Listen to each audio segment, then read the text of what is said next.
تو دیکھتے ہیں ہمارے ساتھ کالر کون ہے. السلام علیکم. السلام علیکم. وعلیکم السلام ورحمۃ اللہ وبرکاتہ. جی جی میرا یہ سوال تھا کہ میں جب بھی نماز پڑھنے کھڑی ہوتی ہوں، کسی بھی وقت کی نماز، اور وضو کرنے کی نیت کرتی ہوں، تو ہمیشہ ہمیشہ ایسا ہوتا ہے کہ میرا وضو ٹوٹ جاتا ہے.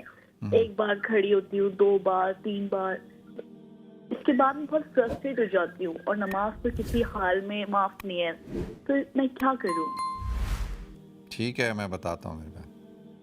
ٹھیک ہے، بہت شکریہ آپ کی کال کا، جزاکم اللہ. تو میری بہن نے سوال پوچھا تھا کہ وہ ان کے ساتھ یہ ایشو ہے کہ جب بھی وہ وضو کر کے نماز پڑھنے کے لیے کھڑی ہوتی ہیں تو ان کا وضو ٹوٹ جاتا ہے. پھر وہ وضو کرتی ہیں، پھر کھڑی ہوتی ہیں، پھر وضو ٹوٹ جاتا ہے. تو ایسی صورت میں ان کو کیا کرنا چاہیے؟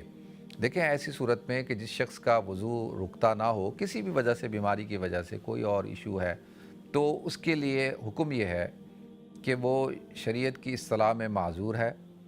جب بھی نماز کا وقت ہوگا، مثال کے طور پہ ابھی مغرب کی اذان ہوئی، اب مغرب کی اذان ہوئی، آپ نے استنجا کرنا ہے، آپ نے وضو کرنا ہے. ٹھیک ہے، آپ اب نماز کے لیے کھڑے ہوں، نماز پڑھیں.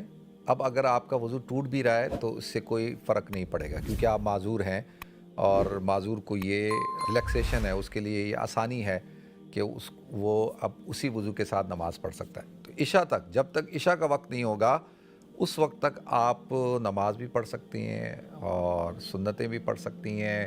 اگر آپ اوابین کے نفل پڑھنا چاہتے ہیں وہ بھی پڑھیں، قرآن کی تلاوت بھی کریں، قضا نماز پڑھیں.